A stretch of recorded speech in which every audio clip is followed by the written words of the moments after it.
मंच पर उपस्थित आदरणीय Rohit Kumar Singh ji sir, secretary consumer affairs, general secretary CAIT, आदरणीय Shri Rajeev Gupta ji, vice president FDS से, आदरणीय हेल्थ Banerjee, direct selling task force chairman और सभागृह में बैठे सभी डायरेक्ट सेलिंग एंटिटी के अधिकारीगण और प्रिय डायरेक्ट सेलर्स, मैं आप सबका बहुत बहुत आभारी हूं कि आज आपने इस मंच से मुझे डायरेक्ट सेलिंग के फेवर में अपनी बात रखने का मौका दिया।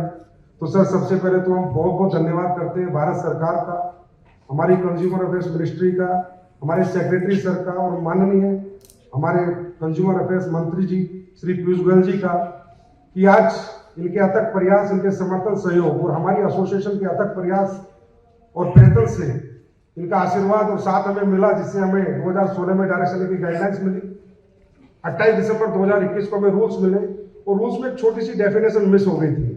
वो बड़ी डेफिनेशन हमारे लिए थी नेटवर्क ऑफ सेलर्स की। हम अपनी प्रार्थना लेके सेक्रेटरी सर के दरबार में गए और सर ने एक ही बात पूछी कि यहाँ कितने बच्चे काम करते हैं। तो मैंने कहा सर बहुत सारे बच्चे काम करते हैं। तो सर ने, मैं रियली बता रहा हूँ, सर ने कहा मैं तुम्हारे साथ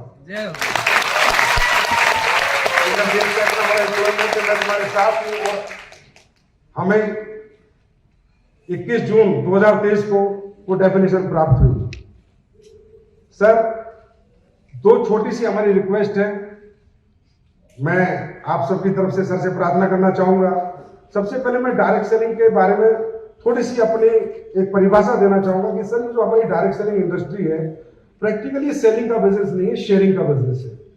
यहाँ पर जो लोग काम करते हैं सर, वो ओल्ड एज भी होते हैं, यंगस्टर्स भी होते हैं, वुमेन्स भी होती है, मेंस भी होते हैं, इलिटरेट भी होते हैं और लिटरेट भी होते हैं।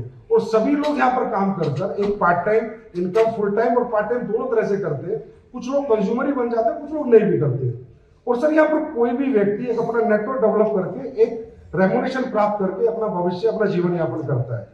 तो सर, ये जो इंडस्ट्री है यहाँ पर, अगर कोई, मतलब ऐसा नहीं है कि यहाँ पर लिटरेट ही आएगा, अगर कोई भी यहाँ पर कामयाब है तो वो सेलिंग नहीं करना जानता, वो बीबीएमबी मार्केटिंग नहीं है, और वो प्रोडक्ट शेयरिंग करना जानता है। तो हमारी इंडस्ट्री में जो प्रोडक्ट है सर, वो सबसे मेजर फैक्टर है। अगर उसकी क्वालिटी है तो व्यक्ति लेता है, उसको शेयर करता है, और शेयरिंग करते करते एक नेटवर्क डेवलप हो जाता है और उसको रेमुनेशन आने लगता है, जिससे वो एक अपना अच्छा भविष्य बना लेता है।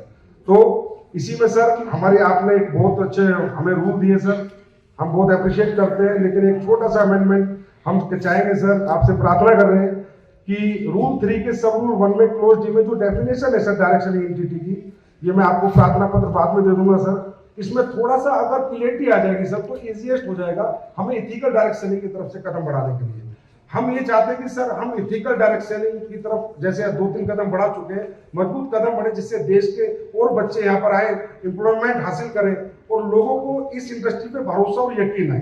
और सर, एक छोटा सा हमारा एक रिक्वेस्ट और है आपसे कि सर, हमारी इंडस्ट्री में 2016 में जब गाइडलाइंस आई तो पिरामिड का उल्लेख जरूर किया जाता है।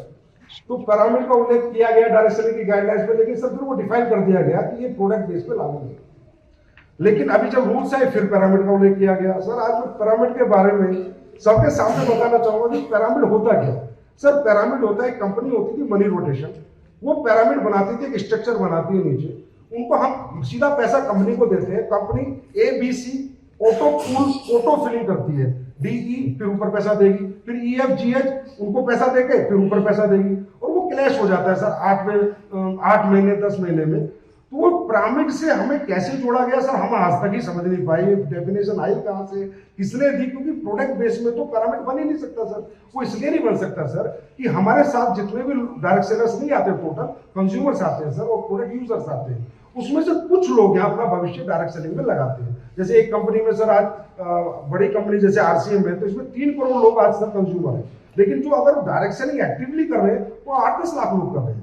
बाकी 2 करोड़ 90 लाख लोग इनके सिर्फ यूजर्स हैं। आज वेस्टेज की बात करें तो 1.5 करोड़ से ज्यादा का मेरे ख्याल कंज्यूमर नेटवर्क है, लेकिन इनके यहाँ काम करने वाले, रेगुलर इनकम लेने वाले, रेगुलर मेहनत करने वाले लोग 10 लाख के आसपास होंगे।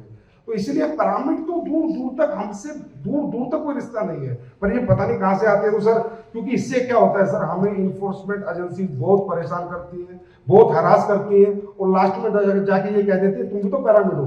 क्योंकि सर हमारा सिंगल लेन नेटवर्क बन ही नहीं सकता, हमारा तो मल्टी लेन ही बनता है। और आज आप देखिए सर कि प्रोडक्ट बेस्ड और क्वालिटी बेस्ड कंपनियां हैं, तो 60 साल 70 साल से पूरे वर्ल्ड वाइड कंपनियां काम कर रही है सर। पैरामीटर कहाँ 60-70 छह महीने नहीं टिकते। तो अगर 60-70 साल से कंपनियां काम कर रही है और सर 70-70 हजार करोड़ के कंपनियों के टर्नओवर है, और वो 70 आज हमें बताते हुए गर्व महसूस हो रहा है कि हमारे बीच में भी आज बड़ी बड़ी कंपनी, इंडियन कंपनी है जिन्हें 25-25 साल काम करते हो गए। तो सर अगर आपका ये आशीर्वाद हम लोगों को मिलेगा तो हम लोग भी यही कहेंगे एक दिन कि हमें 70 साल काम करते होंगे।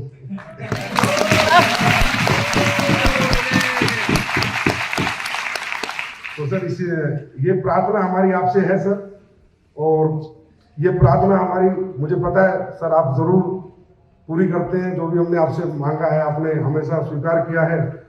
इससे सर हमारी इंडस्ट्री में बहुत उत्साह आएगा, एम्प्लॉयमेंट बहुत जनरेट होगा, और हमारे सर्वप्रिय लोकप्रिय विश्वव्यापी हमारे आदरणीय प्रधानमंत्री जी का जो सपना है आत्मनिर्भर भारत और मेक इन इंडिया, इसमें भी डायरेक्ट चले अपना सशक्त रोल निभाएंगे। तो फिर एक बार आपको प्रार्थना करते हुए अपनी वाणी को विराम देना चाहूंगा। जय हिंद, जय भारत, बहुत बहुत धन्यवाद।